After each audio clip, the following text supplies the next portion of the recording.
Assalamualaikum warahmatullahi wabarakatuh. Perkenalkan, nama saya Ayu Amarwati, NIM 2020-11268, kelas 3F. Di sini saya akan menjelaskan tentang analisis permasalahan komunikasi dalam PT Glory Industrial Semarang.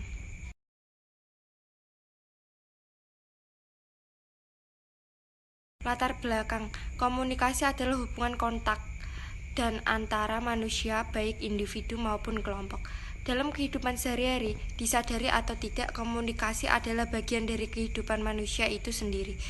Sebagai makhluk sosial, manusia perlu untuk selalu berkomunikasi dengan manusia lain.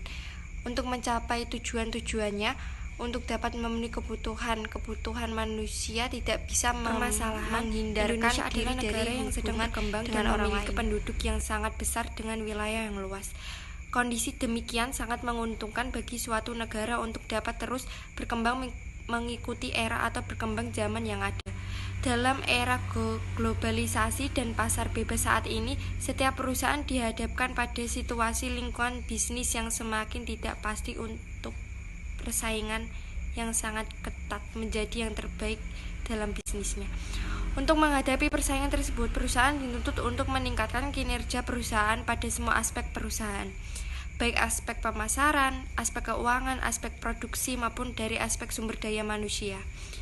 Keberhasilan perusahaan dapat dipengaruhi oleh beberapa faktor. Salah satu faktor penting adalah sumber daya manusia. Sumber daya manusia merupakan faktor yang paling sulit untuk ditiru oleh pesaing yang lain. Adanya sumber daya manusia yang berkompeten menjadi suatu aset bagi perusahaan untuk meningkatkan efektivitas produksinya. Pengertian komunikasi bisnis. Komunikasi bisnis merupakan salah satu hal yang penting dalam menjalankan suatu bisnis atau perusahaan. Komunikasi ini bisa diartikan sebagai suatu komunikasi yang dilakukan secara verbal maupun non-verbal, di mana dalam komunikasi ini berisi pendapat, ide, gagasan, maupun informasi. Komunikasi ini dapat dilakukan secara personal maupun impersonal.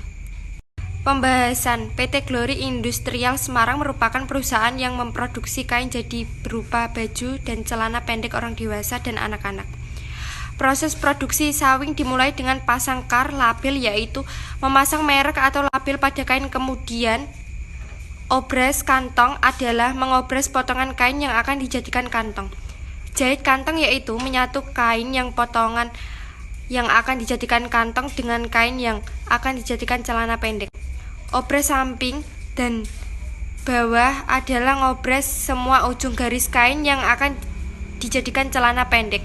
Obras karet adalah menyatukan karet pinggang dan kain yang akan dijadikan celana, yaitu menjahit ujung tali yang ada di pinggang. Potong benang adalah pemotong setiap benang yang tersisa. Di dalam proses produksi, PT Glory Industrial Semarang mengalami kerugian karena banyak produk yang cacat. Kesimpulan, setiap bisnis harus memiliki strategi komunikasi bisnis yang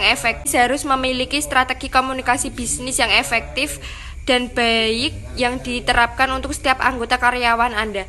Dalam pembukuan misalnya, Anda harus memetakan dan memberikan komunikasi yang jelas tentang hak asas laporan keuangan dan proses pencatatan pembukuan bisnis.